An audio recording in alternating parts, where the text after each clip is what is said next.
That was super weird. All right, let's see what's happening here now. Um,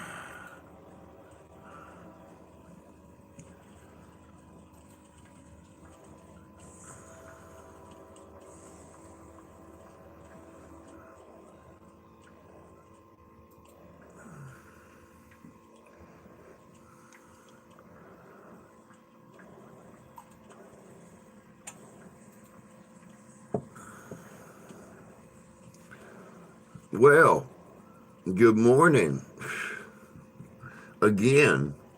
Bud Files, good to see you. You just missed it, man. Something weird was going on with YouTube streaming. I started the chat. It done a screen capture instead of a video. I was a little teeny tiny circle in the screen down in the lower left hand corner. And no matter what I did, I couldn't fix it. I had to go back in and reset YouTube to get my old screen back. I don't know what the hell was happening. Not a good way to start your day. I've had 2 sips of coffee. Hey, Rusty. Good to see you back. Tony. Good morning. Good morning, Mason. Glad you're sitting there with Grandpa.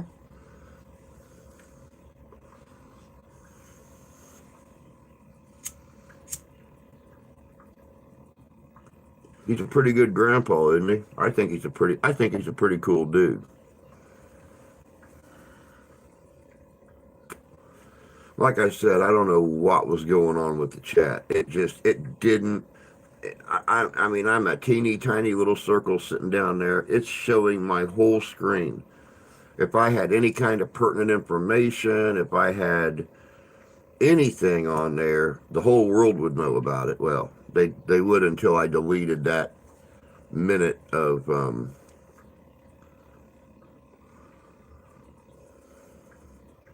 got the kid holding a gun or a guitar. Probably holding one of Grandpa's guitars with a gun stuck in his belt. I mean, after all, it's Rusty's grandson, so got to raise him right.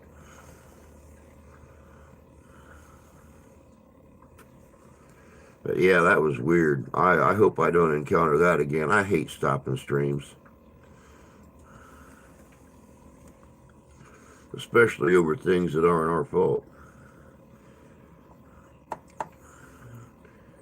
Grandpa's trying to make him cinnamon minimum biscuits and chips.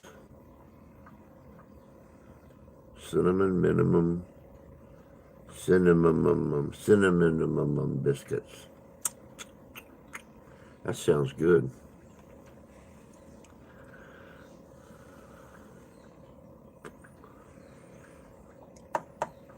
That sounds really good.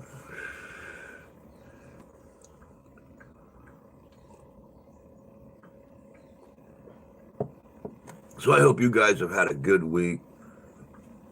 Not been too awful bad, at least here in Michigan. Temps haven't been too awful bad. It's been clear.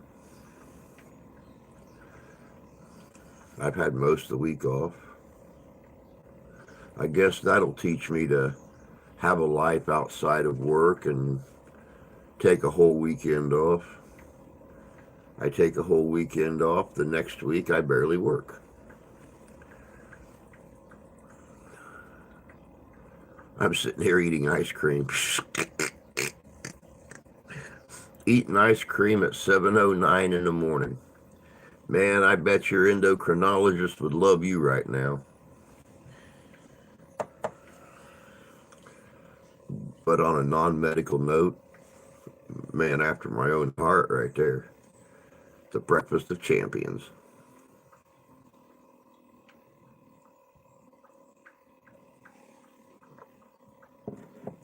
Have a banana split, Tony. That way, if the doctor says anything to you, tell them, say, "Hey, I'm getting my daily allotment of fruit and dairy.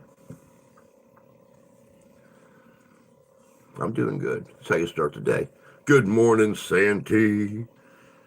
Howdy, you burgundy vest wearing, cigar puffing, white shirt sporting desperado. Good morning, fine sir. Hope you're doing well today. You don't get up at 3 a.m. I got up at, oh God, let me think. I worked that double last night, wound up working over almost 2 hours because, I mean, we just got smashed again last night. And, let me see, I got in bed probably at 1. Woke up at 4:30, said, oh, to hell no. Got back in bed, got up at 6, woke the daughter up, got back in bed, and just got up about 25 minutes ago. So, freaking chilly. Yeah, I know. Our mornings have still been starting off really cold. It says it's 49 here right now. But we're supposed to get up high 70s today, so who knows what the day's going to be like.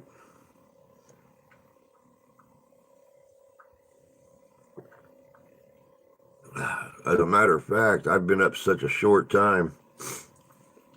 When I got ready to start the first stream, coffee pot was still percolating.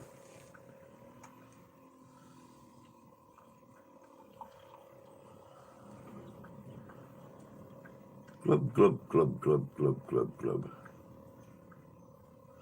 Glub, glub, glub, glub, glub, glub, glub.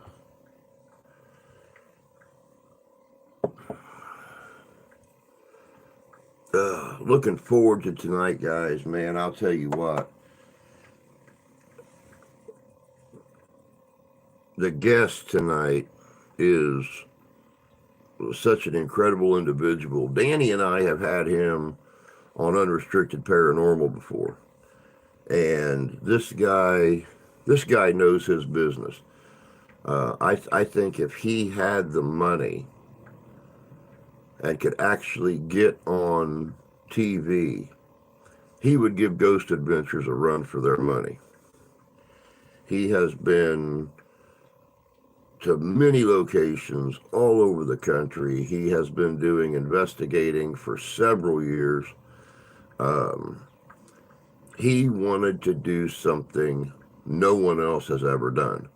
He wanted to orchestrate a worldwide ghost hunt. And if you look up Global Ghost Hunt on YouTube, you are going to find multiple videos that people have submitted from all over, not only all over America, but all over the world. And he managed to pull it off. I don't care much for guests. I come here for the women. I do too. But I think they mostly come here for you. Because face it, ain't much to offer here no more.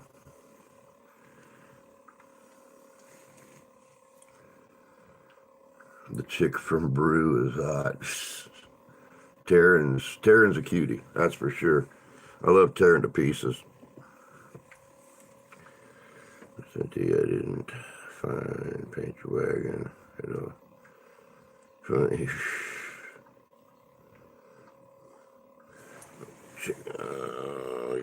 Kristen, my second account got hacked. I'm sorry, Kristen.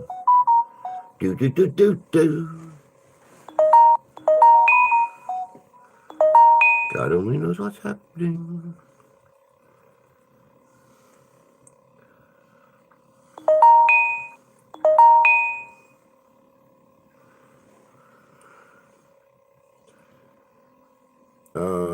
Lives somewhere near me. Yeah, I don't know exactly where, Rusty. I know Mark does. I know Mark pretty much knows just about everything there is about Taryn.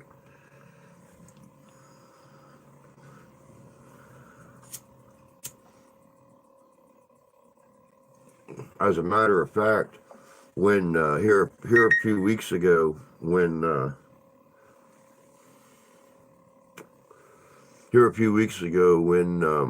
he was out in Gettysburg for the big golf competition, they were supposed to meet up, and because of scheduling problems on her end, she couldn't meet him. But yeah, she's 45 minutes or an hour or something from Gettysburg. What's that?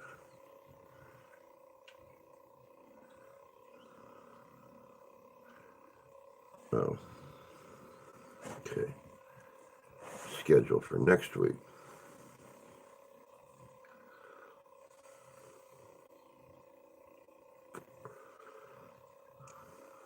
Well, since I was missing so many notifications from so many channels, I turned all the notifications on.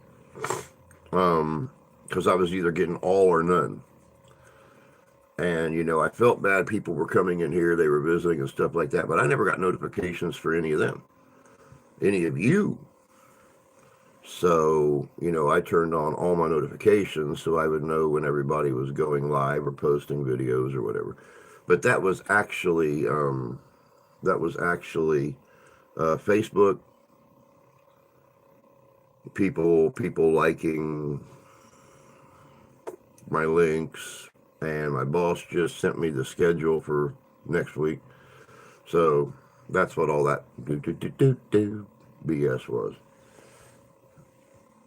This has got to be the most musical phone I ever had in my life. It sucks.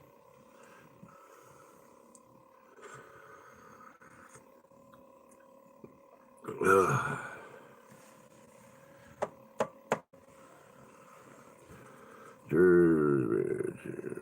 Dang pretty. She is. But then again, y'all want to see some. I mean, if y'all watch the videos for the girls, you need to check out Bad Cat. Bad Cat's really cute. Sweet as could be. Of course, we got Helena over there in Finland. She's a sweetheart.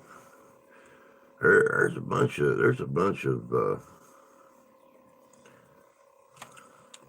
of really awesome, very attractive young women on YouTube.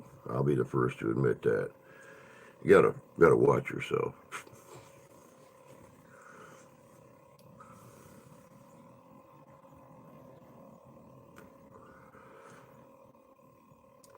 Mackenzie and Max are up now. Rusty's got a house full of grandkids. Good morning, Ian. Good to see you, bud. Hope you're doing well this morning.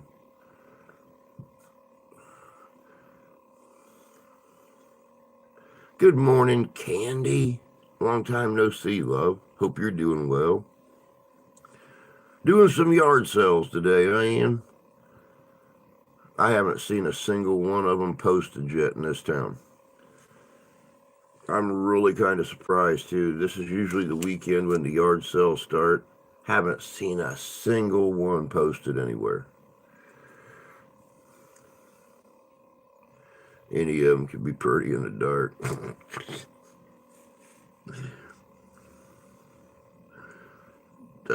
Or at 2:59 a.m. when the bartender starts pushing you out the door.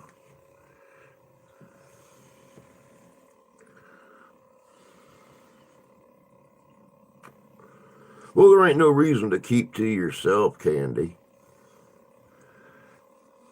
We all family here.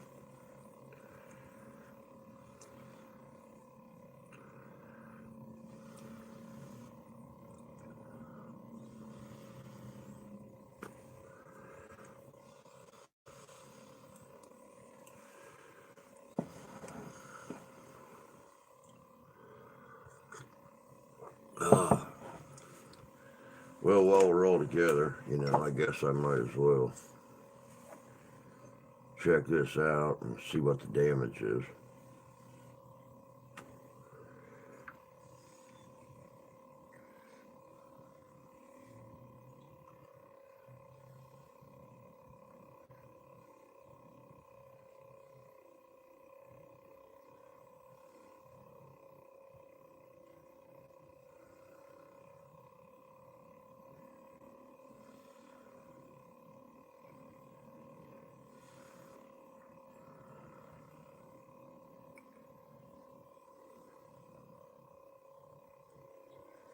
Let's see here.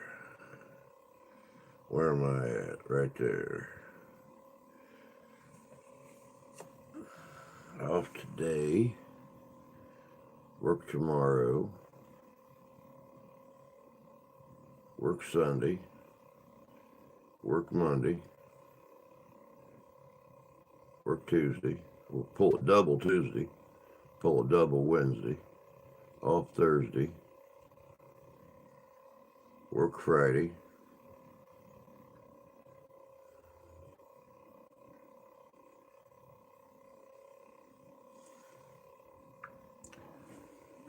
Yay.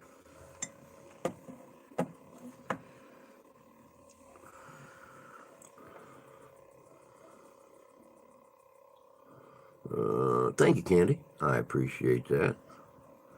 Lurkin is my middle name. I've been lurking, watching, just haven't been chatting. Nothing wrong with lurking in the shadows. Well, it is if it's outside somebody's window at 2 a.m. But I mean, on here, I don't see nothing wrong with it. That's just me. I mean, I am that crazy dude that goes to work and works over and, comes home almost 2 hours later than he's supposed to. And the first thing he does before he ever walks in the house is sneak up to the daughter's window when she's in there watching TV. The house is quiet. And you go, and then you run really fast around to the back of the house.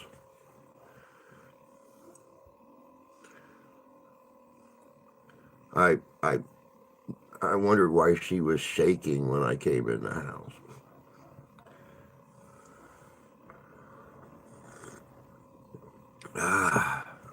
Get you shot around here. The right location to get you shot around here too. Oh, morning, Brooklyn. Good to see you. Hope you're doing good.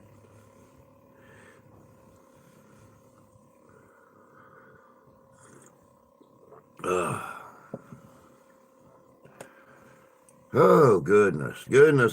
Friday morning. It is the 26th of May already. 5 more days till my mama's 78th birthday. Oh, mama and my sister. My sister will be 51. My mom will be 78.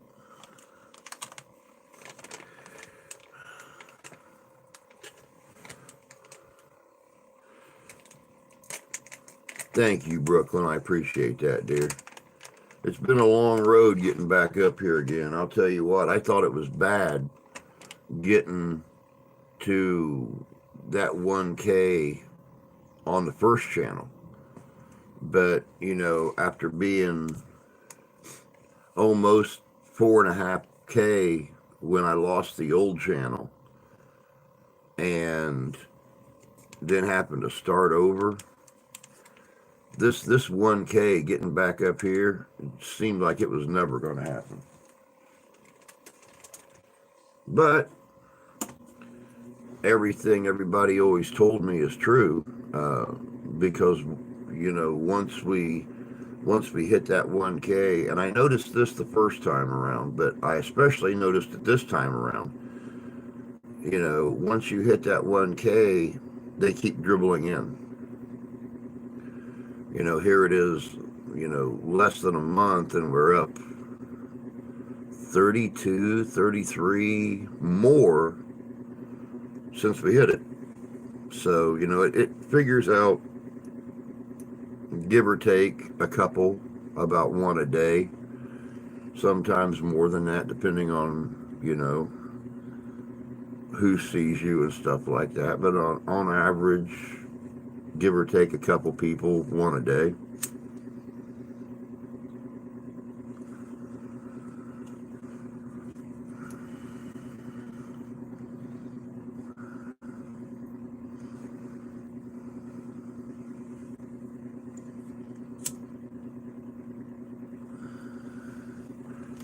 YouTube starts putting you out there more after 1K.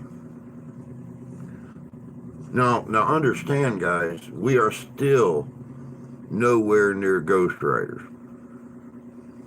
You know, but you know, I'm hoping, since he's a year older than me, he starts to slack just a little bit.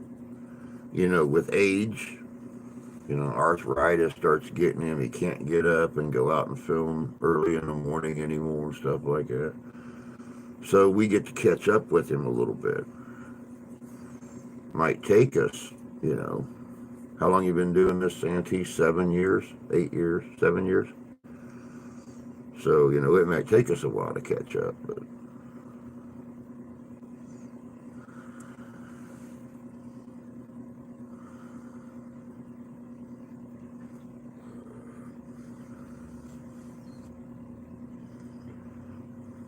oh yeah, it takes time. It takes time.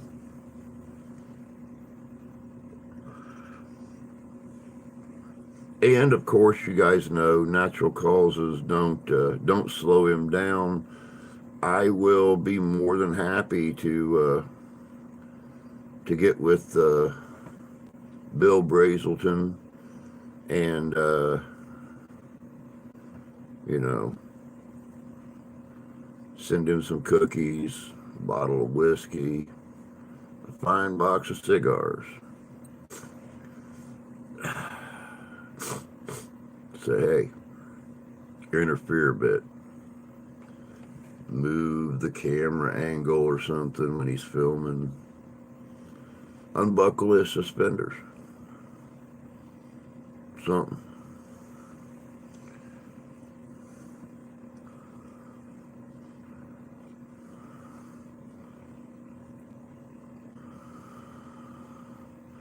Took me a long time to get monetized. Yeah, I was really surprised it went as smooth as it did for me. I filled out everything to get monetized, and it said, you know, it could take up to a month, and it took like 4 days.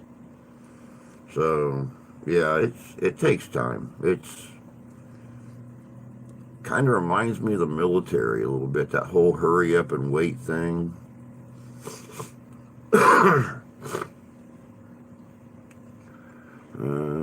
Also, social media restrictions are becoming a little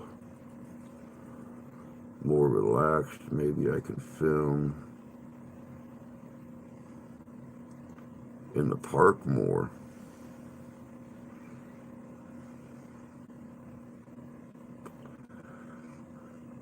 That'd be so cool. Just ask for the cigars and bourbon.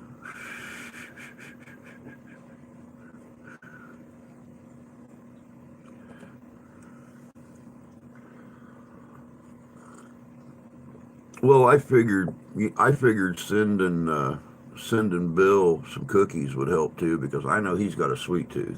Not only does he like, you know, to drink Santee's whiskey, but he likes to smoke his cigars, and he loves to eat cookies. I remember that one video where one of Santee's followers made him that Ghost Rider cookie, and well, imagine what happens when you got a ghost hanging around your house with a sweet tooth.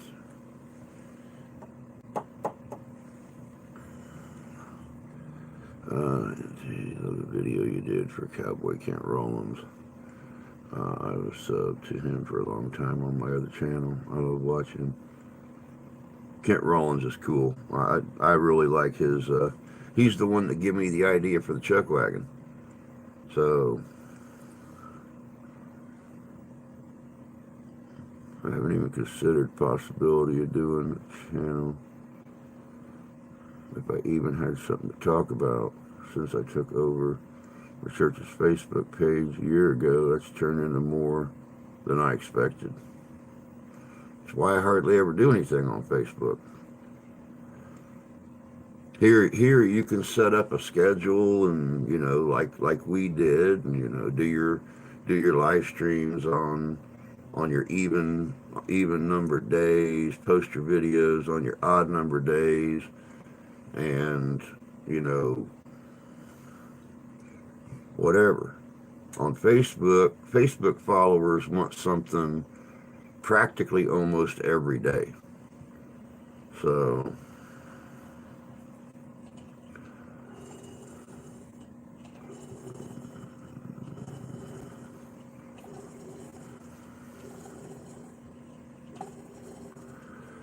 yeah, I love this chuck wagon. Love to have one. Just travel with it.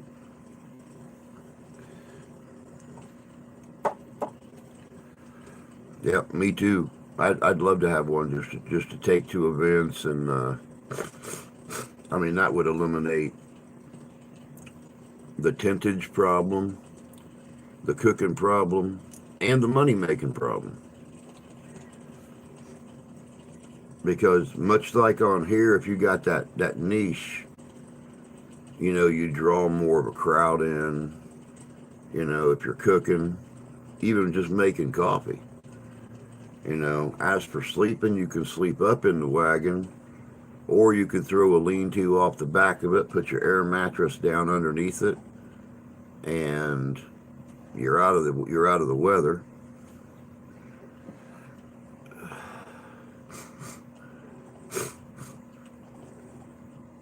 Every morning I have some posts that I make. I copy and paste stuff off the app. Any birthdays, anniversaries I mention. It's information that needs to be spread out. It takes commitment. It's like a second job. It really is. Every day, I'll be damned if I'm going to cook for my hobby.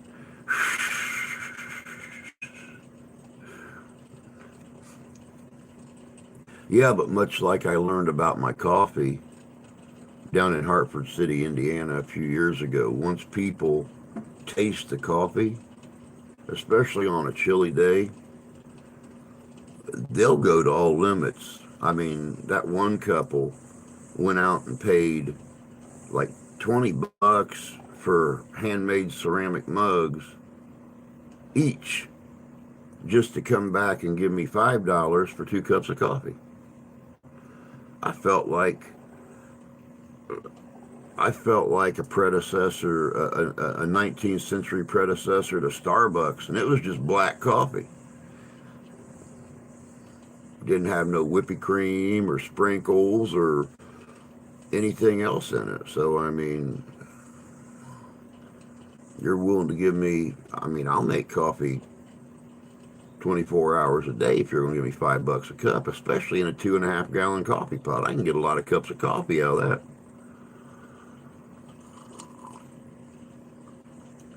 When we have Pioneer Day here in my town, that's what I go to. Watch them. I've got some pictures I want to try to make into a video and share. That's a good idea. That's a good idea. I love to do video of local events and stuff like that and share it out. Get the word out, advertise for them a little bit. That's why when I go to an event, like Ghost-O-Rama's coming up next weekend, I just let everybody know I'm going to be there. Come and say hi, check out the place, hang out, sit down and chat. When I'm at a Civil War event or something like that, I always do the same thing. Or even, getting the job here at the restaurant. You know, come in, grab a burger, get a big old waffle cone of, you know, lemon cheesecake ice cream or Superman or Michigan pothole, and, you know, say hi. Kids, my dad, holiday festivities, so dad can cook. Do you cut your hair? Oh, yeah, I cut it a few weeks ago, a couple weeks ago.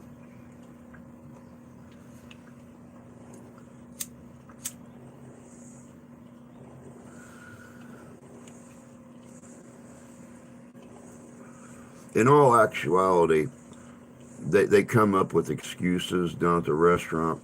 Well, people have found hair in their food. Yeah, my hair is pulled back in a ponytail, and I'm wearing a stocking cap.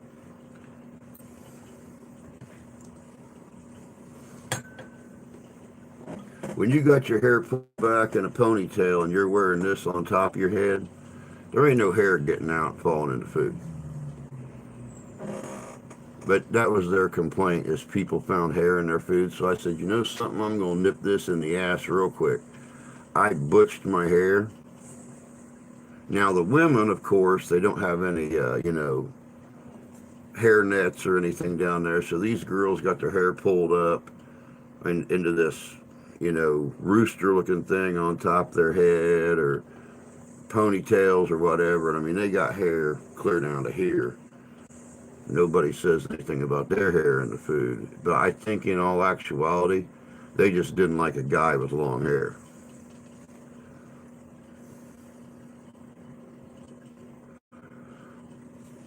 Black coffee in bed. My wife would probably get mad with the percolator working, waking her up all the time. So yeah, I'll just keep it in here. I would set it next to the bedside, but you know. I got videos that I made years ago, Pioneer Day. I got to find so I can post them on Pioneer Day here. You're usually the last Saturday in October. That's cool. No, Ghost of Ramen next weekend is at the City of David over in yeah, over by the lake, um, Benton Harbor. That big commune that we investigated last year. That's where the one next week's going to be. Now the one in August is going to be at the the Poorhouse Museum. Thank you very much for, yeah. Yes, there is a Civil War event coming up here real soon, but now I don't know if I'm going to be able to go or not, which really kind of upsets me. But, you know, I don't want to push my luck with the job. I just got to be smarter at what you are working. That's why I work with rocks. Makes sense, dog. Morning, brother. Hope you're doing well today. Was it straight or curly? Believe me, some of our customers, I'd like to make them a curly hair burger. I finally, after all these years, I finally know what a Karen is.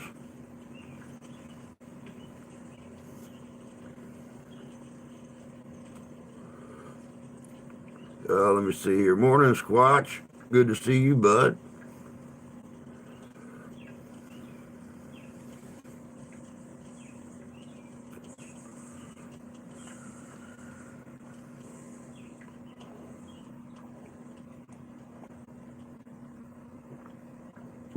Yeah, I finally understand what a Karen is. I have never in my life,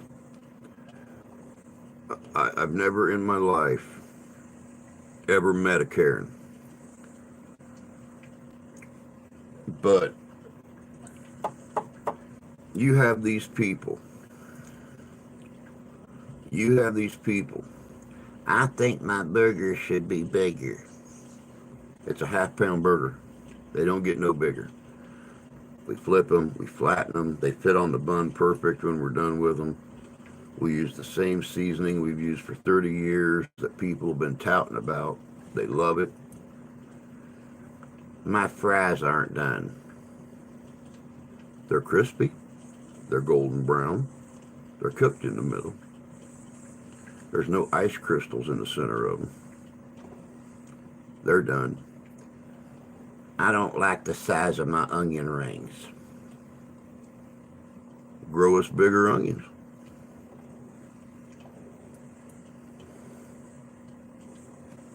Bitch. Getting ready to sling some wieners. I ain't saying nothing. I ain't saying nothing about your wiener slinging. I can't do Pioneer Days in the town next to me where I'm a fireman. What would they show? People farming, guys in white robes running around. Jeez, criminy.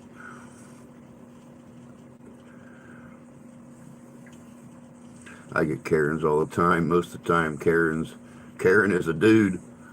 I've seen a few Kens too. You know, you got Kens and Karens. Um, but yeah, I had one lady come in the other day, and well, no, I guess it was about 2 weeks ago. We had one lady come in. Every single time this lady comes in, even long before I started there, she finds something wrong with the food. And of course, you know, my boss's dad started this business, a little over 30 years ago. And he's always done things the same way. Always make the customer happy. Do whatever you can to keep the customer happy. Keep them coming back. Every single time this lady comes in, she finds something wrong. Calls, complains, gets a whole comped meal. Sometimes she shows up to claim it. Sometimes she don't. But still, you know, she spends $20 or $30 on a meal, and then she calls, complains. They give her an entire meal for free. Every time. Every time.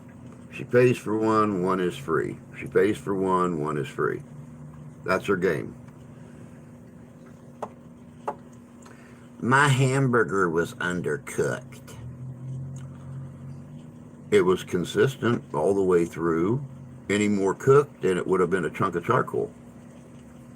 I mean, you asked for it well done. I mean, it's well done. It didn't have the right toppings on it. My ticket said mayo, pickle, tomato. What was on your burger?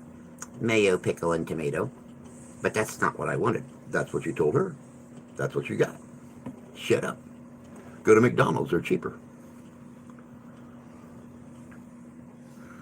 Morning, Sarah. Good to see you.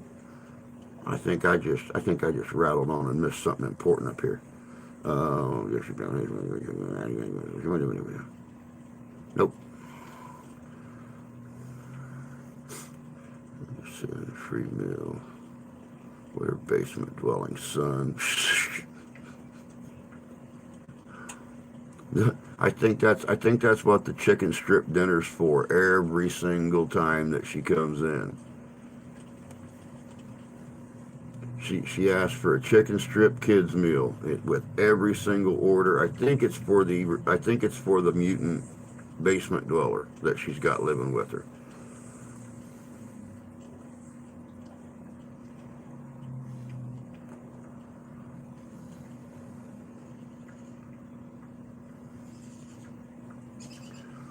Tell the customers if they're going to have an intelligent conversation, you're going to turn around and bend over so you can talk face to face. Yep.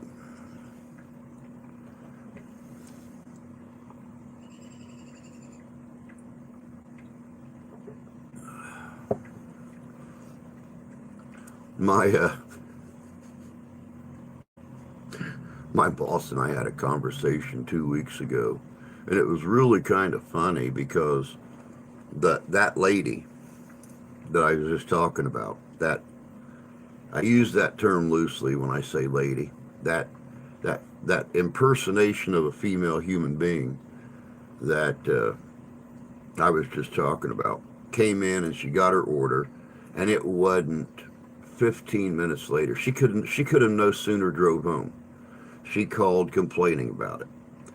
And of course, my training cook, or our head cook, she told me, she goes, well, so and so called and blah blah blah this and blah blah blah that. And I'm like, okay. She says, I said, she's full of crap because I followed that ticket exactly how the order was taken over the phone. And she said, well, the customer's always right. I said, no, the customer isn't always right. Plain and simple. I said, especially when the customer continuously screws over the company to get free food. The customer is not always right. Theft is never right. Fraud is never right. And she went and she told the boss what I said because other customers had heard it as well. And because you got that big hood with all the fans going up above you. You can't whisper because you can't hear each other. But I guess the people at the register heard me say it. And the boss told me, he said, no, the customer is always right. I said, so if I stuck my hand in your back pocket when you walked by and I pulled your wallet out and took $1,000 out of your wallet every other day, or once a month even, that's right? He said, well, no. I said, bingo. He said, okay, in a situation like that, you're right. The customer is not always right. I said, bingo. And all he could do was laugh. All he could do was smile. He said, the little bastard's right. It's not right that they fleece us all the time. So I guess I probably should have wrote it on a note and, showed it to my cook or whatever so the people didn't hear me, but still.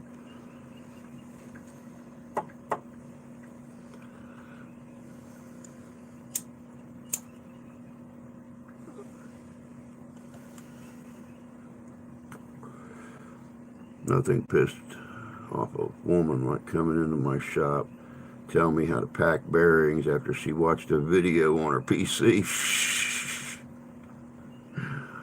And it's funny that you mentioned that, Tony, because I just got done watching a show last night where these people tried to hire a handyman to build a loft bed for their daughter.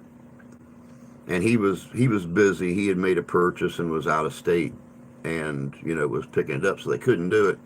So the woman watched videos on YouTube on how to build a loft bed and was going to have her daughters help her build it.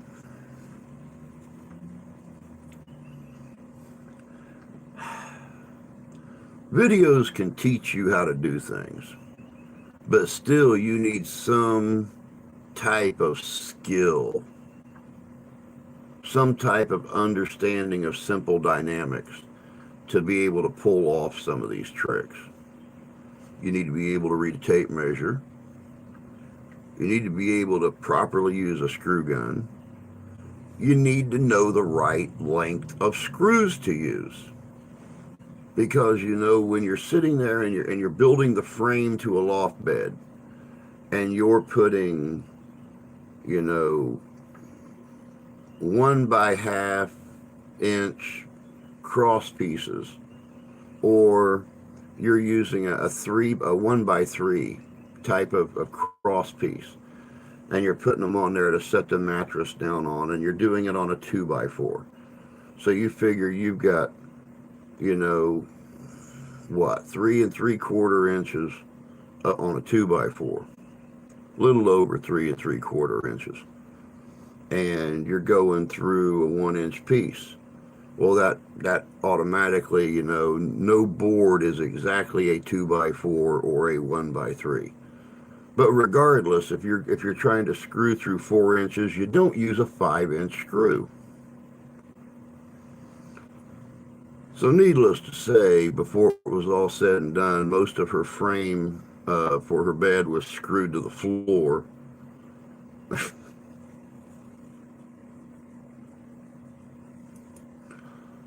It was quite interesting. Let's just put it that way. Do you like Burt Reynolds? Do you like Burt Reynolds? Did that one movie? Lean over, look him in the eyes, and say special orders. Do upset me.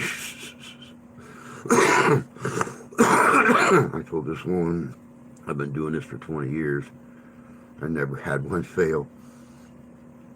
I'll teach you one way of doing things. Why the hell not? Everyone loves a little extra screwy.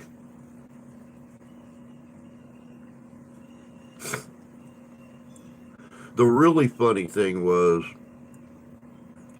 after the mom, went to bed, she heard a bunch of tapping and stuff, and went into the bedroom, and the kids had, 3/4 of the frame built.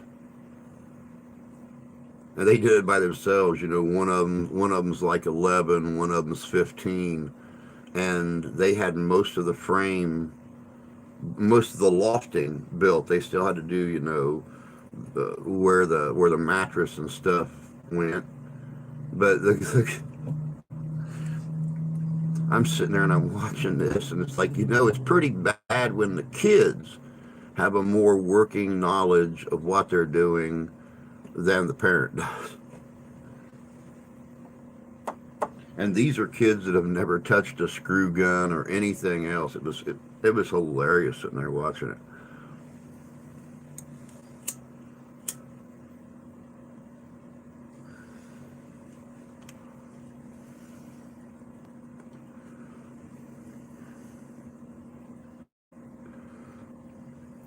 Now, on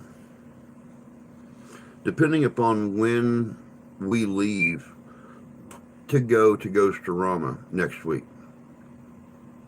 I am going to attempt to do a live stream on Friday night. Since I only work till 3 on Friday night, or Friday afternoon, it's only like an hour drive, 45 minutes, something like that. I may try to get there on Friday evening, get all the equipment set up, and actually do some interviews with some other investigators and the caretakers of the park, stuff like that. It just depends. Right now, I'm planning to be there on Friday night. We got one of the cabins on site. Cabins are only like $25 a night for us. But it's easier than Lisa leaving Grand Rapids at like 6 a.m. or earlier to come down here and get me to load on my stuff, go all the way over there, and try to be there before and set up before 10 a.m. when Ghost-orama starts. So yeah, it just all depends on what we decide to do. But right now, my plan is to be there on Friday night and do a live stream from right there in the park. I mean, you never know what you're going to see, depending upon the location we set up in. You never know what you're going to see during a live stream. Is that where you went last weekend? No, where I went last weekend was in Niles, Michigan. Sorry, I got an itch on my ankle. I done the Ren Fair in Niles, Michigan last weekend. I work security out there every year for them. And nope, this weekend is going to be over close to the lake. The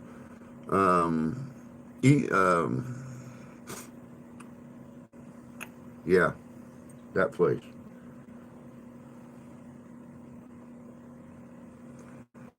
If you go back to our investigations in the playlist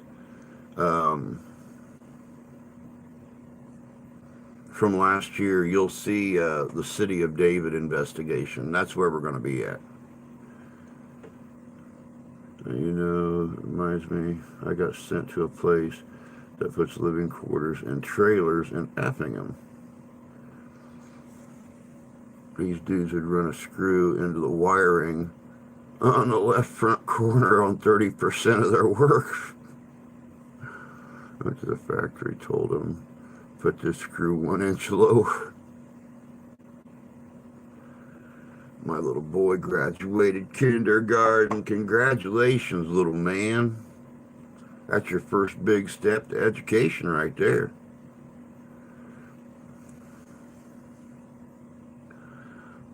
Soon it will be booze and cigarettes.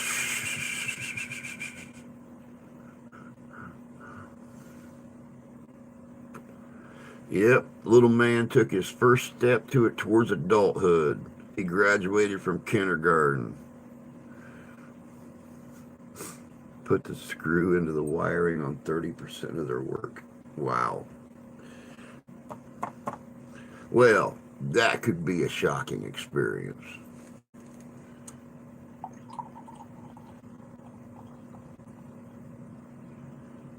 Glub, glub, glub, glub, glub, glub, glub. A glub, glub, glub, glub, glub, glub.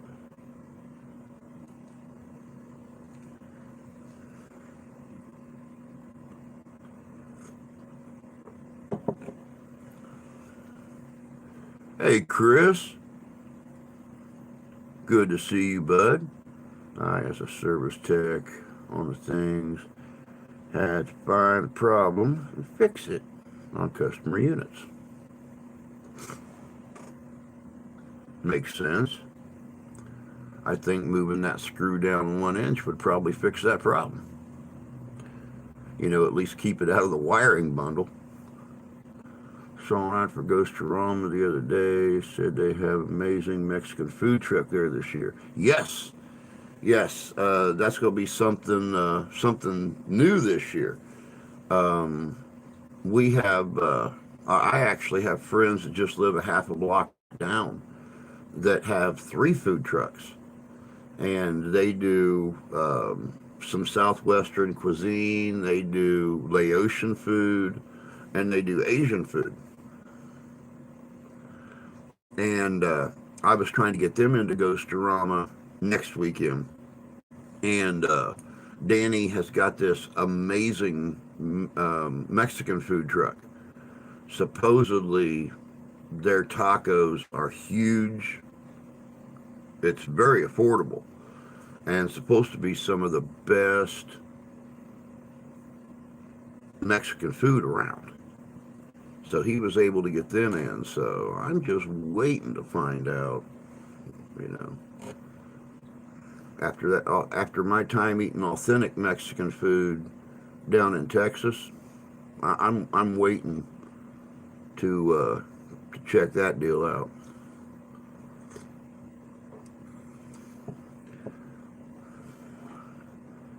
No, it is a dead short. Ah, I got you. But because the wires are jumbled, it ain't always the same issue. Went to Trailer Factory several times to solve production issues. We have some great trucks here in Cincinnati. They're hard to track down. Each mill, they're at another location. Yep. Yeah, we had, when I lived down in Texas, we had quite a few. We had one company that done dedicated routes. So like at lunch, they would be at this work site 5 days a week. At dinner time, they would be at this location, same location, 5 days a week. And they made a buttload of money. I mean, these people had burritos. And I mean, you're not talking about some skimpy little teeny tiny Taco Bell burrito here. You're talking a burrito that's 14 inches long and, God, as big around as a Bush's baked beans can. And I mean, if they didn't put 3/4 of a pound of meat and beans and cheese, and I mean whatever you wanted on his bread. And if you got the jalapenos and everything else thrown on there, you couldn't finish the whole thing. I mean, it was, and it was like $5, $5 or $6 to get something, you know, that's that damn long and that big around.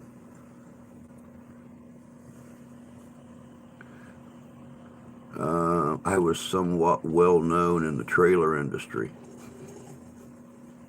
Yeah, yeah. You they'd see your truck pull up and they'd go, "Oh Jesus, God Almighty! Here comes that son of a stop production! Hold it up! Tony's here. He's gonna find something wrong again today. Just shut it down. Everybody, take 10."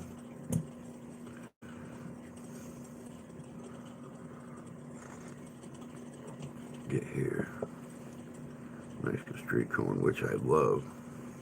Now I remember those guys had a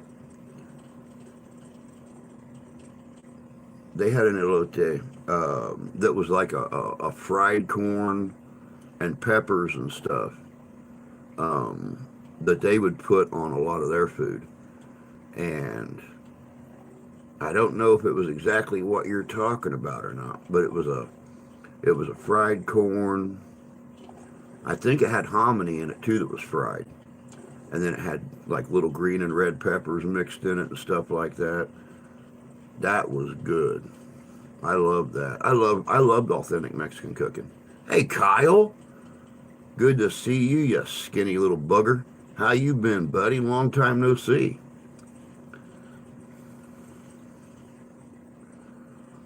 No, I was usually very welcome. Well, that's cool. I mean, you know, when you can go into a place like that, and I know that way back when Katrina hit, you know, and I've told you guys this story before. I was a fork truck driver at a production plant in Indiana, and they they came in and took over the plant, and we were building the FEMA trailers. Um, but I don't know how often, you know, we would roll. I mean, these things were going down the line. You got to understand, these things went together like jigsaw puzzles. Jigsaw puzzles for 6-year-olds. And I don't know how many times we would get 15 or 20 of them out in the lot, ready to be taken to the train yard, and somebody would come in and stop production. Well, this isn't right, and that isn't right, and this piece is on there wrong, and this piece is not right, and this doesn't.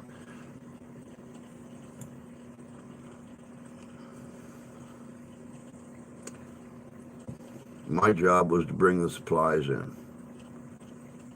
you know, and the problem was that it wasn't even the production line's issue, it was a parts issue. Either the wrong part was sent, or the right part was sent but cut wrong. And it's like, that's the government. That's a government program at its best, right there, guys. We didn't cut these parts. These parts came to us like this. So because this notch is 2 inches off or an inch off, or it doesn't match up at this cut over here, that's not us. Street corners on the cob with mayo, chili powder, Mexican cheese. Oh, okay, yeah. I don't think I ever tried that. Wow, sounds good though. You got to understand, manufacturers don't tend to know much about the product. They don't use them. It's the users who I deal with. Oh, cilantro. God, I love cilantro. Love cilantro. My wife thinks it tastes like soap. I love cilantro. Good morning, Masha. Hope you're doing well. Hope things are going good for you up there in Canada today. Hope it's warm and sunny for you.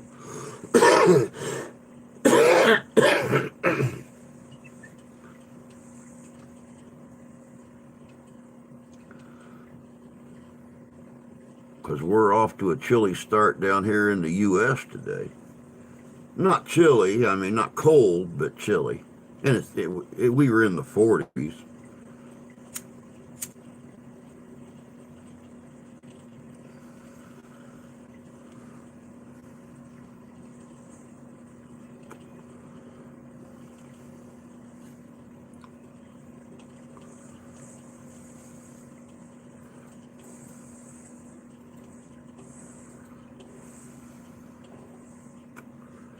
I've got to, look around Facebook Marketplace today. I need to find a pop-up. One of those canopy deals that you pull out of the bag and you put the top on it and then you pop it up. I need to find one of those before next weekend. I've been looking around. I haven't found one yet. Found one that I can afford.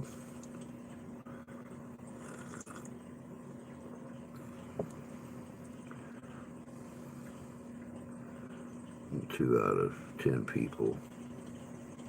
I had cilantro tasting like soap. There's a taste bud condition. And 2 out of 10 people. Wow. I'm back. Had to take the dogs out and get another cup of coffee. Now, we know how important coffee is to you, Candy. And how important coffee is to me. I have my coffee. I'm not a very happy person in the morning. I got back with... I only have to finish reading that sentence. I got back with that guy, y'all. He makes me feel like I'm an inconvenience I think I should not have had. You should never feel like an inconvenience. Never. No woman is an inconvenience. A good woman should always be a blessing, and they should always be treated like a blessing. They should always be treated like a gift.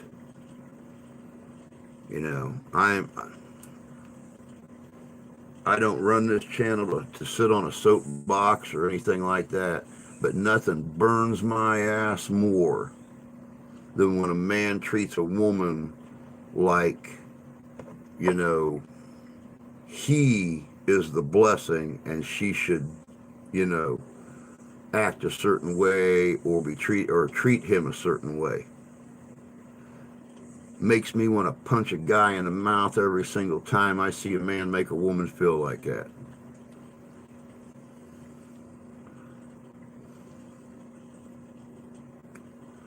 If a woman is giving her all in a relationship, he should bow down and kiss her ass, plain and simple. Because there's not a lot of people out there, men or women, that are willing to give their all anymore.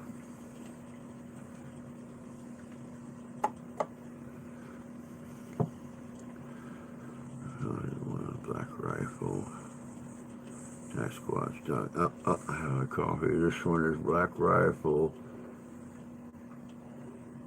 Cactusquatch, Dark Roast. Wait a second. Am I reading that right? Cactusquatch. I don't think I've had that one yet. I haven't. 5 Alarm, Blackbeard's Delight, COF.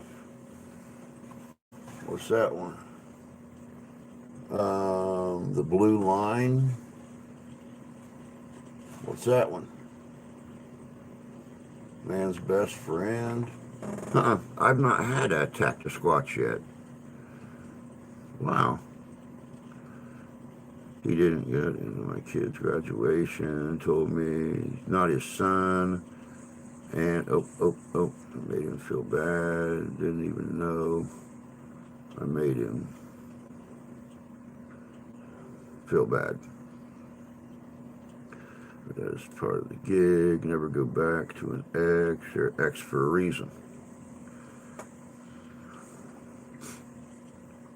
Thanks for saying that. It's the truth, Sarah.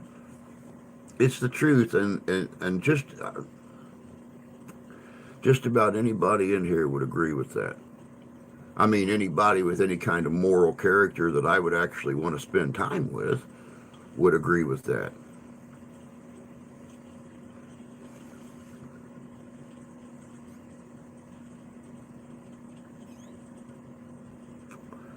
Black Rifle coffee is really good. I mean, to me, that's one of the better brands out there that I've ever had. And thanks to Jan, she's at work right now. She's not able to be here, but Walmart carries Black Rifle coffee, and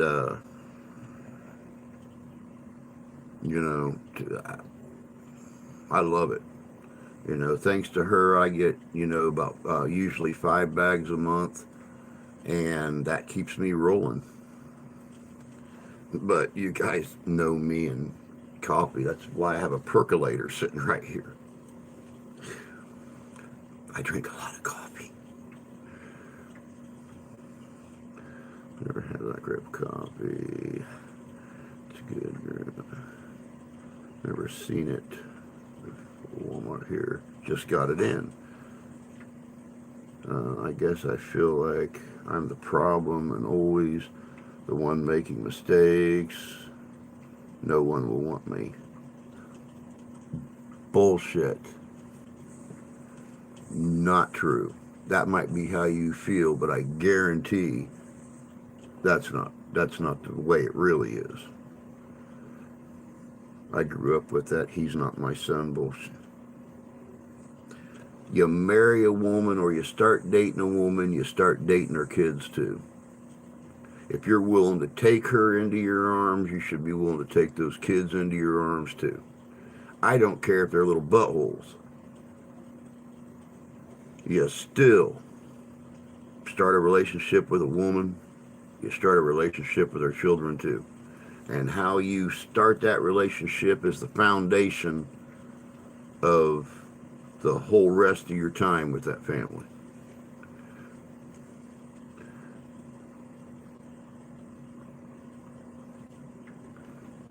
If you and my missus will convert to old school Mormonism, we can talk.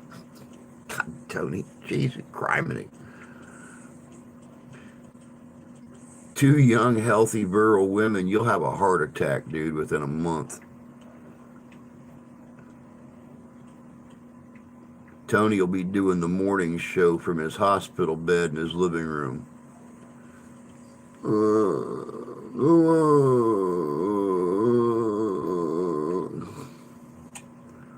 Morning, Terry. Hope you're doing well this morning, my dear. Looking back on it, it wasn't as bad as it sounded. He did what a dad should, as far as teaching me what I should know. My son thing, not my son thing, did hurt. Well, I know you've had heart attacks before. My grandfather had 5 of them, until that last one.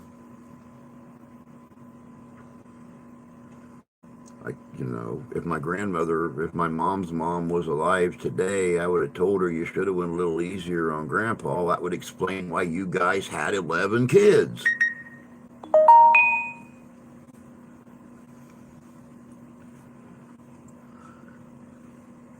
I mean, every single time the lights went out didn't mean it was time to make a baby.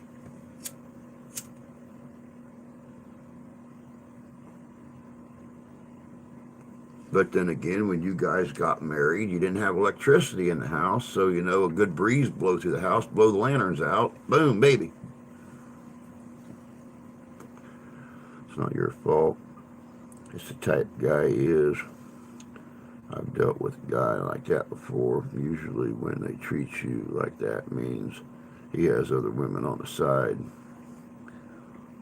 I got a jump start pack. He doesn't want to see me this weekend either. No, I don't have 11 kids.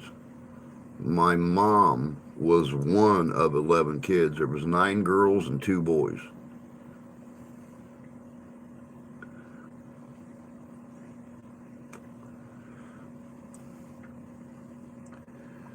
Um, oh, you have 11 kids, Tony. Oh, no. With some, it's thought process and the way they were raised. Some men have different mindset. Yeah, and it sucks. I have 4 daughters. How many kids? How many kids do I shave? Not a lot of them. Yeah, they don't. You know, when you go near them with a razor or something like that, um, you know, they tend to scream and run the other direction, especially with a straight razor. They just, I don't know, there's something about it.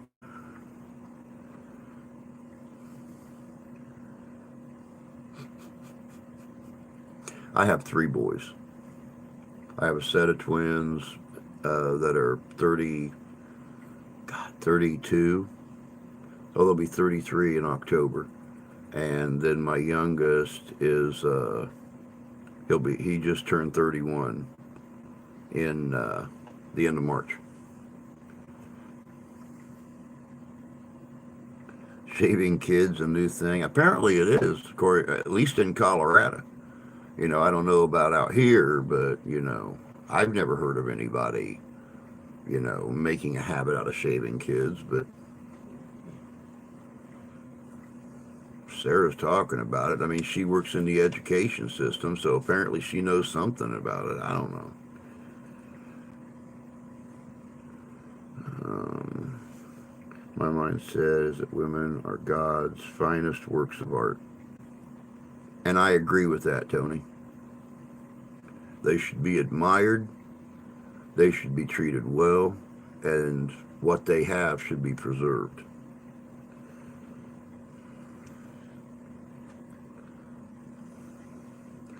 I think people had more kids back then because it helped.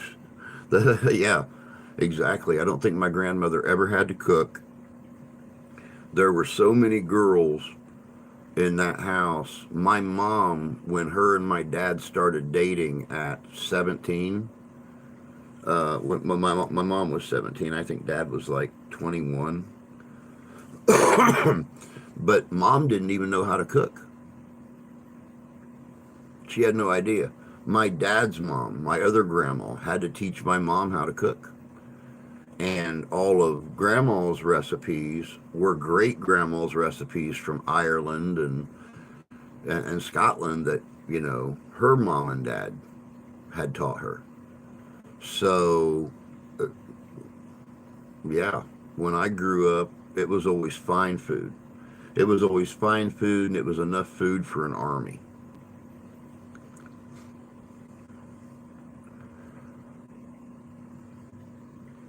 Um, Eagles Day or so. Without them, we cannot exist. Kids are not like that now. It could be the fact that I have 4 daughters too. Well, yeah, and you know, I've noticed that huge change in me since Steph and I got together. You know, I always thought that raising a daughter was not as hard as raising a son because, I mean, face it, a daughter can only come to you once every 9 months and say, Mom, Dad, I messed up. A son can come to you every single day and say, Mom, Dad, I messed up. Not to mention, you know, there's something about hormones and things like that that just frankly, when it comes to a 14-year-old girl, terrifies the bejesus out of me. So, yeah. I know that when my daughter starts to snap a little bit, it's my job to get to the store, get her that 1 pound Hershey's chocolate bar, or a symphony bar, or some white chocolate, and or even bring her home. We make our version of a Shamrock Shake. We have, the mint flavoring and everything at the restaurant. So I can bring, we don't have to wait for McDonald's to come out with a Shamrock Shake once a year. I can make her Shamrock Shakes every day. It was, matter of fact, just yesterday before I left work, I took one of our waffle cones that had broken and I snapped it into three equal pieces and stuck it in a bowl and I filled it full of that lemon cheesecake ice cream. Brought it home to her, and as soon as I was sitting on the back porch when she got off the bus, and I told her, I said, look in the freezer. And here's this big lemon cheesecake thing with waffle cones and whipped cream and everything on it. She was the happiest little frickin' camper I ever saw.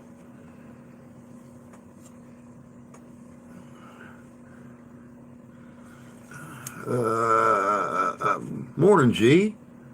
Good to see you, bud. Hope you're doing well today. Just opened my eyes, stopping by to show love and support. Get some coffee, brother. Get some coffee. Some good, strong coffee.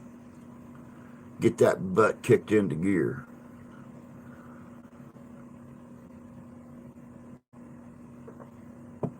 Get Jamie out of bed. Wake up the puppy.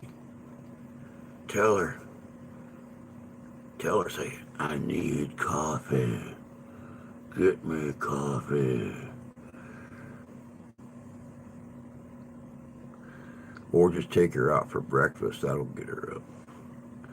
Always wanted one. I love seeing daughters who are close to their dads.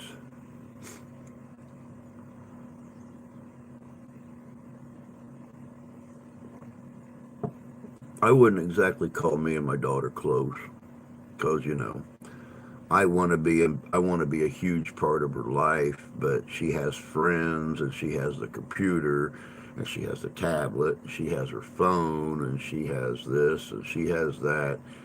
So, she was 7 years old when me and her mom met, and her dad was a piece of, yeah. Yeah, well, he had like 9 kids with like 8 different people. So, needless to say, visitation weekends were very, very close to non-existent. And it just finally came down to the point where him and his current wife got divorced when she discovered the eighth and ninth kids that she didn't know about. Um, and the fact that he didn't pay support on them or anything else. So, yeah, she left him, and then visitation, even though it was like once every 2 months, visitation just completely stopped. Um, and I became the only dad she had. So, but she'll always be closer to her mom and her brother, who is 12 years older than her. Um, I can't compete with that, but I can try every day. Rather tough on my girls. They're fully functioning adults, so it worked out.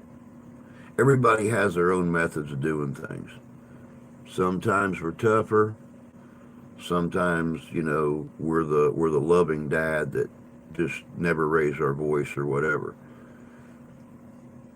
What they do with what we teach them. It's like I always say when people ask me how I am. I'll look at them and say, well, the good Lord's seen it fit to wake me up this morning. What I do with that is totally up to me. It's the same thing with the advice and the teaching and stuff we give our kids. We can teach them everything we know, but what they do with it is totally up to them. Notifications that were, I just seen a pajama thing. Homemade breakfast nicer, and you can stay in your pajamas. I want a egg McMuffin or something like that. I go right through the drive-through in my pajamas. What are they gonna do? Get me for indecent exposure? Well, I mean, you don't want to go through the drive-through if you sleep naked. But I mean, you could put on a pair of old grubby sweatpants or something like that and a tank top, drive through the drive-through. I mean, come on. Don't go to the drive-through if you sleep naked. I mean, put something on. That's my dedicated advice for the day. It's okay to wear to the drive-through what you sleep in as long as you don't sleep naked. It's not technically okay. I mean, you could just put on a pair of boxer shorts and drive through. I mean, if you're a woman, you might want to put on a t-shirt or something, but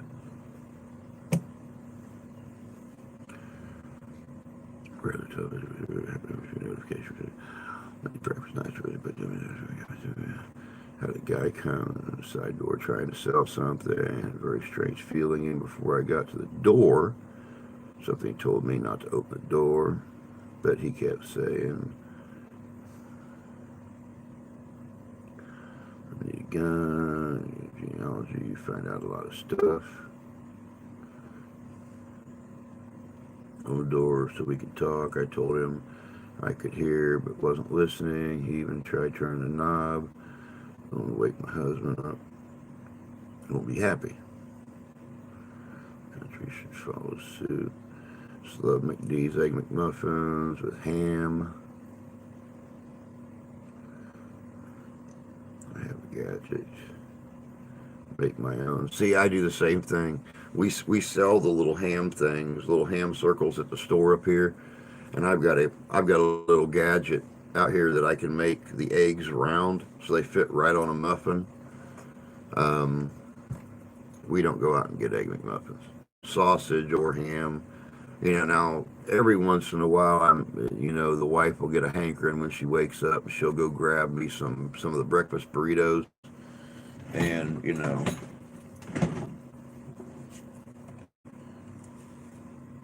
whole buttload of hot sauce.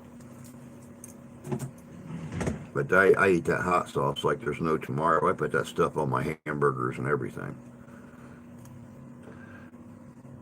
He finally left, shook me because it's only me and my mom. I'm not sure what to do.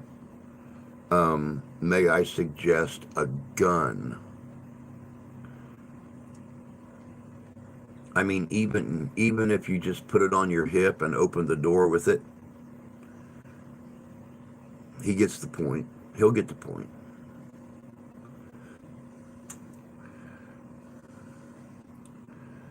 This morning I'm making myself some poached eggs and bacon. Nice. The wife got up yesterday morning and made sausage and scrambled eggs.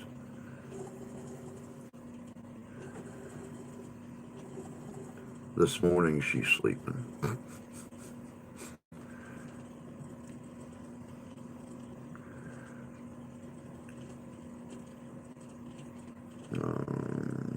Lately, every McMuffin I've had came with a burnt muffin. I've never poached an egg. Post a note on the door, no solicitors. My choice is ham over bacon. I like the ham more so too. I mean, I love bacon, but there's something about an Egg McMuffin with ham on it. Or if you want to go cheap, just go and get a couple of the sausage muffins. They're like $1 a piece instead of, like paying $2.30 more for an egg. I have a 4-gadget thingy for my poached eggs. Cooked sausage, scrambled eggs for dinner last night. Makes a great breakfast. I'm sure it makes a great dinner as well.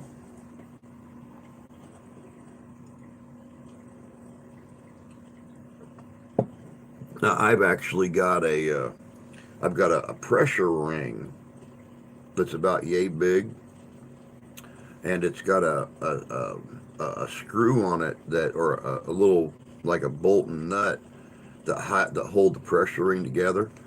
And I just took a piece of metal about 4 inches long, drilled a hole in it, and then took that bolt and nut off, slid that uh, piece of metal in where the pressure ring clamps together, and put it back on. And you can set it right down in the skillet, crack your egg inside it, and I mean, you could even get a like a Bush's baked bean lid and just set it on top of it. Let the heat circulate inside the pressure ring. And when the top of the egg and the bottom of the egg are somewhat set, you just, take a butter knife and run around the edge and pick the whole thing up with that little piece of metal I put on there. Set it off on the counter, and you've got a perfectly shaped egg about yay thick. You can flip it over, do whatever you need to do with it, and it fits a muffin just perfect. Well, breakfast or dinner, home fries and onions. We do a lot of biscuits and gravy for dinner around here.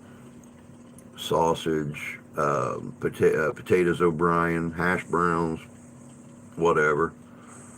So, yeah. My daughter makes homemade McGriddles. They're so much better than McD's. McD's nuts. Captain, I've worked so many years in the ER. Can't get myself to get a gun because I've helped put humans back together due to a gun. And I understand that, Terry. I understand that. But, I've always been a fond believer that a gun, much like a hammer or a screwdriver or a drill, it's a tool. It's a tool, and it's not the gun itself that puts those people in that condition where you, as an ER operative, had to put them back together. It was the stupid person that didn't know how to use them right, or didn't care to use them right, that put them in that situation. I mean, a trained person can use a screw gun and put a screw in perfect where it needs to go. Or they can put their hand up there and do it like this and slip and drive the screw head right through their little flappy thing right here. It's a tool. It's all based on the idiot using it. Either you're going to be stupid or you're going to be intelligent. An intelligent person knows that thing only comes out of that holster to be cleaned, stored away, or to defend mom or yourself.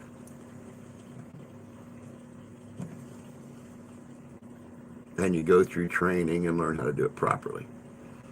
So you can buy 3-tier Egg McMuffin machine. I have one and a 4-cup poacher. I'm not a sausage fan, too greasy. Grease is where the taste comes from. It's an option, but unfortunately, it's the mental capacity of the person using it. Yep. Y'all probably don't remember, but when all this BS started here a few years ago about, wanting to take guns away from people and stuff like that, on the old channel. Sadly, the video don't exist anymore. But you guys remember, some of you might remember, when I took my 44 and I loaded it. I set it down on a table. I stood right in front of it and I screamed at it. I called it an old rusty piece of crap. I belittled it. I smacked it a couple times. Not once did it shoot me. Then I cocked it and I sat it down there and I did the same thing. I called it nasty names. I told it was ugly, told it was fat, told it would never amount to anything. And again, didn't shoot me. So I proved right then and there that the gun isn't the killer. It's the dumb son of a buck that's wielding it that's the killer.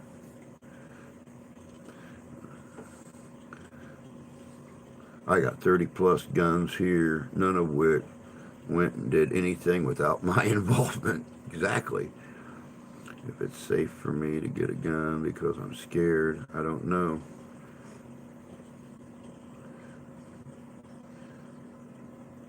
Quite honestly, I know I've known a lot of women that were scared to death of guns. But once they went through the training, once they've handled it, once they've gone to the range and shot it a few times, they come to realize this isn't as bad as I thought it was going to be. It feels like an extension of me. I've got good control over it. I mean, don't be going all gangsta, tilting it sideways and stuff. I mean, I guess if you're at the range, you can, but I don't know. I'm not afraid of guns. I'm afraid of myself.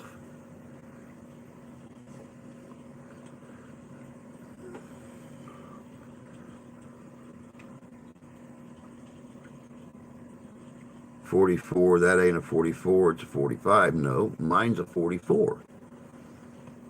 I had, black powder, dude. Black powder. It was a 44. Greetings, beautiful souls. What's up, Squirrel? Good to see you, my friend. Hope you're doing well. Hell, I got 6 guns on my desk that are always loaded.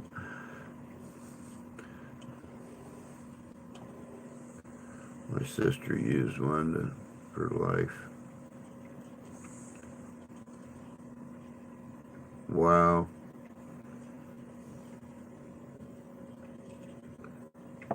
I'm sorry about that. I really am.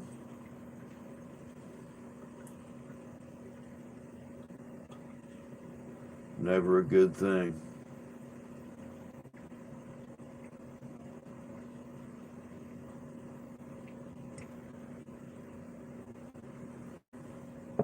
Never a good thing.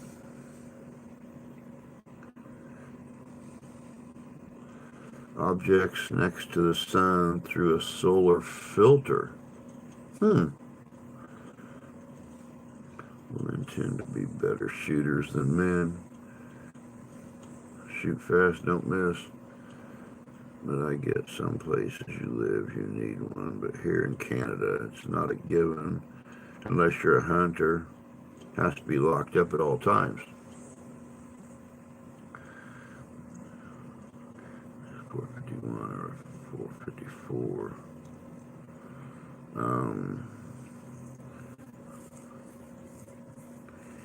I don't know why the hell they call them 44s. And today's 44 is really a 43. I don't know. Remington made a 44. Colt made a 44. Pedersoli made a 44. Paeta made a 44.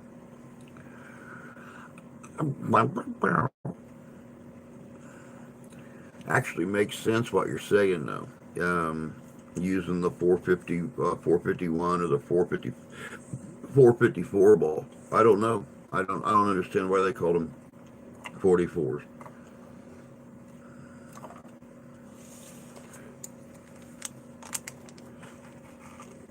Now you would think living in Canada with all the Bigfoots running around up there and stuff that everybody would have a gun.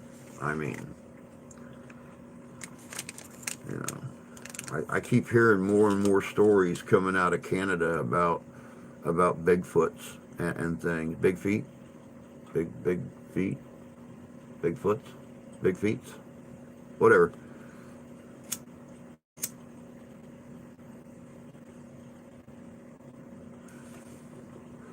You would think everybody up there would have a gun to defend themselves.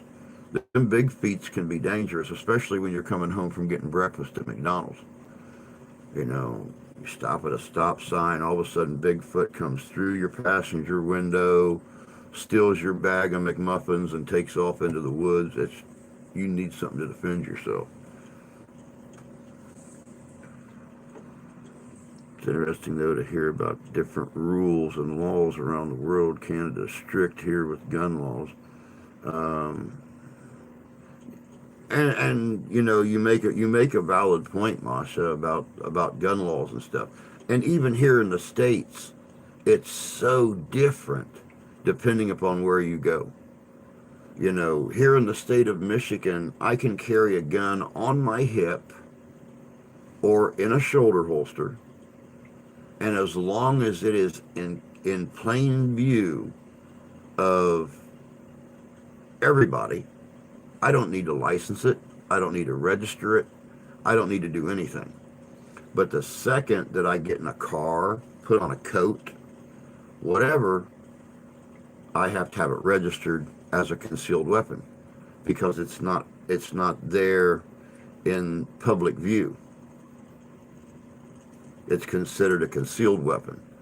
But even if I've got my holster on and I pull my coat down over the grip, that makes it a concealed weapon. Or a sweater. So when you're wearing a hip pistol or something, you have to make sure when you put on a sweater or a coat, you tuck it down between the grip and your hip. That way, it's in plain view.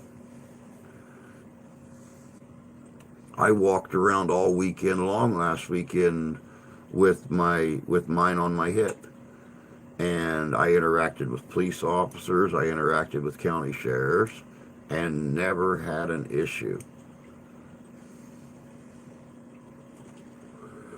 We'll love to go to a museum and see the old guns they used way back in the day. There are some fascinating looking guns.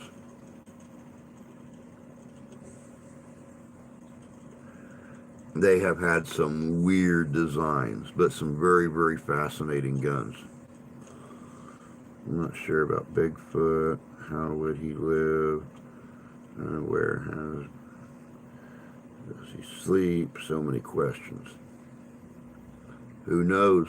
But it's much like I tell my wife and daughter all the time when I want to watch a Bigfoot documentary, and they kind of giggle and laugh, and Bigfoot's not real. And it's like, okay, all right, Bigfoot's not real. Let's sum this up real quick. When white colonization first started in Canada, North America, people were coming from European countries and they were doing fur trading with the local natives. And people from France, people from England, people from the regions around Norway and Germanic countries, people from Scotland, people from Ireland, they brought with them stories of a large man of the woods covered in fur, very territorial, but not often seen. And then they started talking to natives here and in Canada, and they had the same stories of the same thing from here. So how does multiple cultures from multiple locations all over the world have the same stories of the same description of the same creature that have never had contact before? No skeletal evidence? Okay, we'll go with that. The elephant graveyard in Africa. Hundreds of thousands of elephant skeletons dating back to the Paleolithic era. Mastodon skeletons. This one location in Africa where all of these elephants for thousands of years have gone and died. And nobody knew about it until the middle of the last century. Nobody knew about it. There is not a single part of Africa that does not have some type of civilization. but even the locals didn't know about it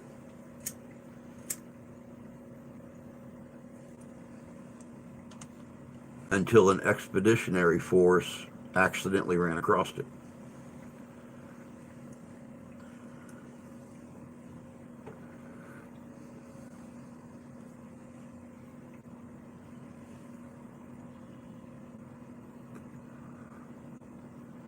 No good found. No.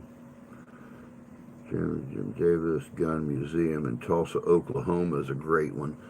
Out in, is it Colorado? Has got the Buffalo Bill Cody Museum. And I guess Bill Cody had an incredible collection of handguns and long guns. And most of them, about 98% of his guns, are in that museum. And he had hundreds of guns. I mean, some incredible pieces. And yeah, it's absolutely amazing looking at some of the designs of guns over the years.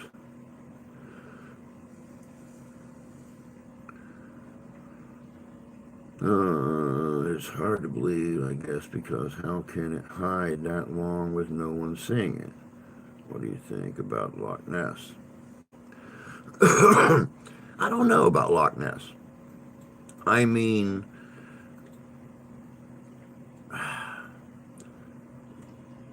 it's feasible. It's feasible that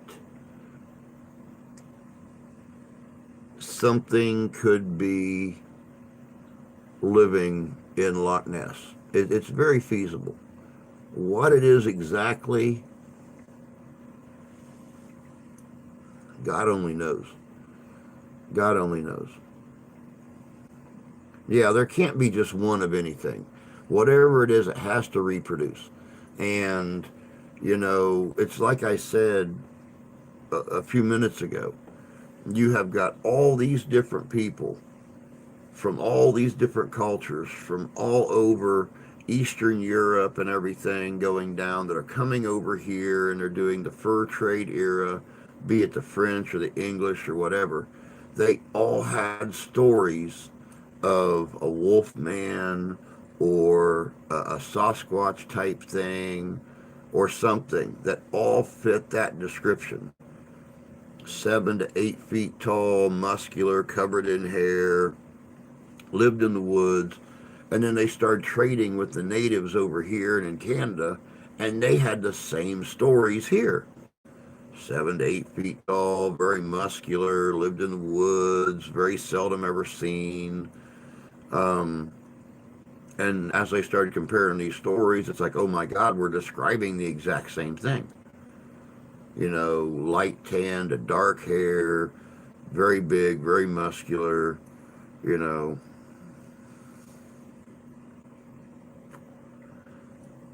But you also got to look at the fact too, and I love pulling this up, even though we have only discovered less than 10% of the things existing in our world.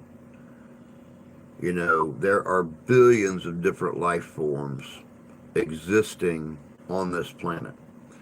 And what is it like?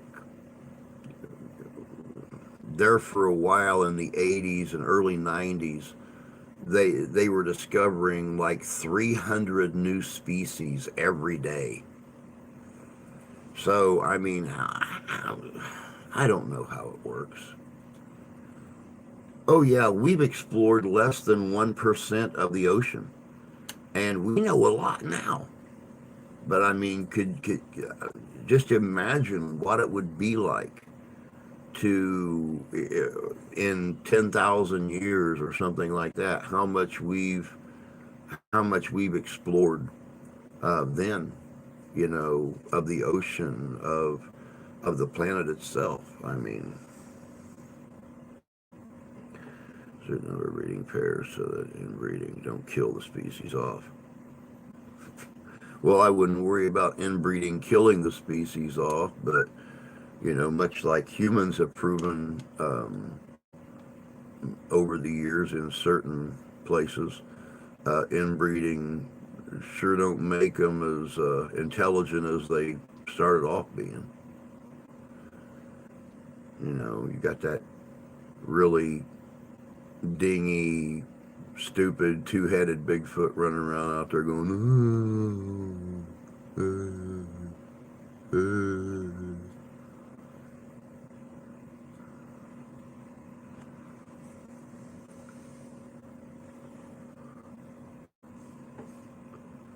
I don't remember the number, but certain that your little group of 12 survivors ain't gonna repopulate the earth without some heavenly intervention. I really wish they had brought the Titanic up. They could have, and placed in a museum. You know, they actually considered at one time trying to do the inflatable deal and putting them on the Titanic and bringing the Titanic back up. But the sheer weight and force that it would take to lift that thing, lift the two sections up off the bottom of the ocean and bring it up, would tear it apart. There wouldn't be anything left of it when it reached the surface.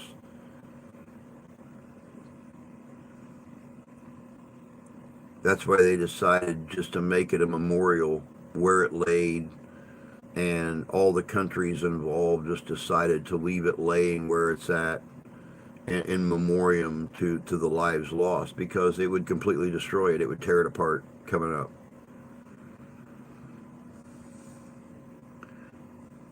Always been fascinated with and about the Titanic. Me too. Me too. As a matter of fact, I've been looking into another video on the Titanic.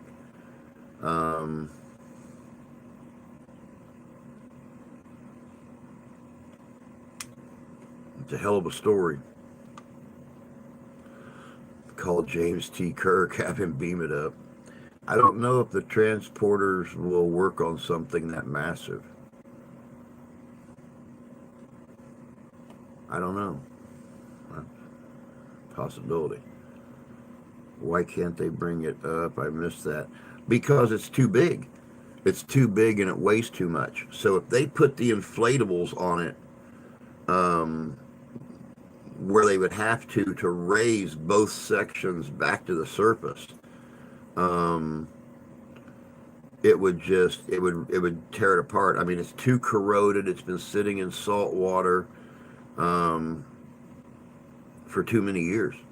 I mean, what, this is 2022, so 112, maybe 10, 110, 112 years it's been laying down there. So yeah, it would, I mean, it would just completely shear it apart. There would be nothing left when it got to the surface.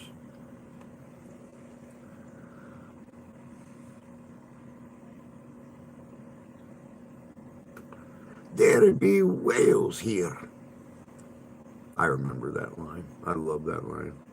James Dew, and God rest his soul. It happened in our waters. How far were they from America? It was actually closer to England when it sank than it was Canada or America. But yeah, it's yeah. I recently was watching Abandoned Mansions. One was a family who died on Titanic. Beautiful home, gone to waste and rot. Left as it, locked in time. Yep. Really sad. Really sad. The unsinkable super cruiser. Bested by a block of ice. Or so the story goes.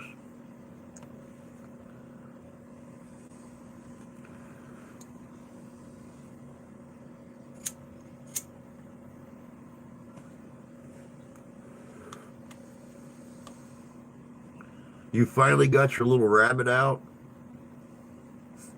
Now your buddy's gone.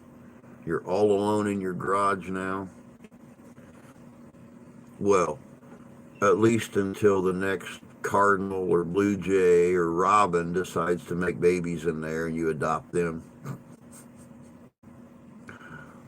There's a lot of little York babies around your area. They're not going to know what to do when you move to the cabin. There's not going to be any more safe haven for the animal. Excuse me. Not going to be any more safe haven for the animals to have their babies. Yeah, you should have let him stay. You should have just moved him, taken him in like a kitten. Let him run around the house. Feed him, teach him how to use a litter box. Guaranteed poop's easier to clean up. I mean, pellets are so much easier to clean up than poop.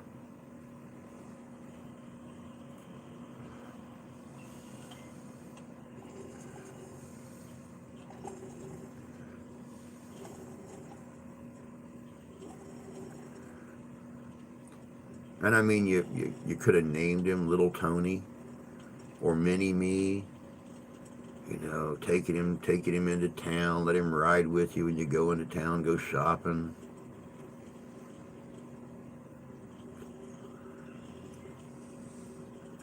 Could be just like my ex-wife's dad's best friend that had the baby raccoon that showed up on his porch one time after a heavy rain when it flooded. He kept that little bugger for almost a year. Took him everywhere. Took him to the store with him. Put a little cat harness on him.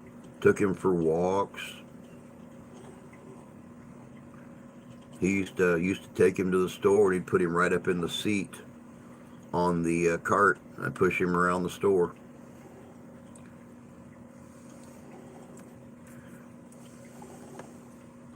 Everybody in town loved the little shit, but that town was even smaller than this one.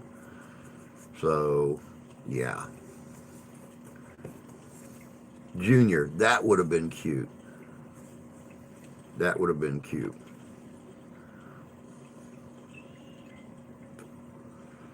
My God, we only got like 2 minutes left, minute and a half left, guys. Jeez, criminy, time flies. But hey, don't forget, tonight, 7 o'clock p.m. Eastern Standard Time, we have got Brian J. Lafferty, paranormal investigator and coordinator for the world's first global ghost hunt. My best advice to you get a little free time today, get on YouTube, type in global ghost hunt. You're going to see paranormal investigations from all over the world.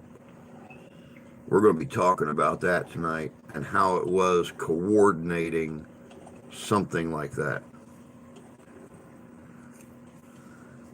On the way to Mrs. Work, we saw a bunny by the Ford garage. There's our bunny's second cousin, 7 blocks removed. Probably. Second cousin, 7 blocks removed. There you go.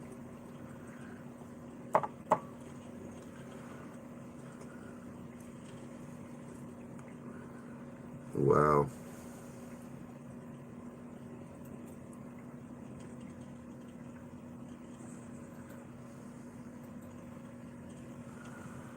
Oh, goodness gracious sakes. Well, guys and gals, it's that time. My wife thought it was funny as hell. It actually is, if you think about it. Second cousin, 7 blocks removed.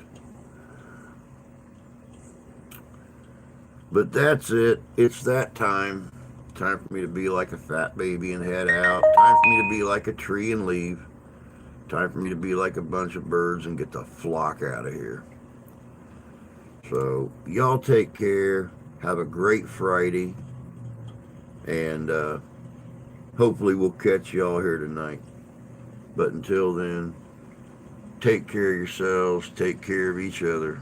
God bless you. God love you. I do. We'll catch y'all tonight. Have a good day, y'all.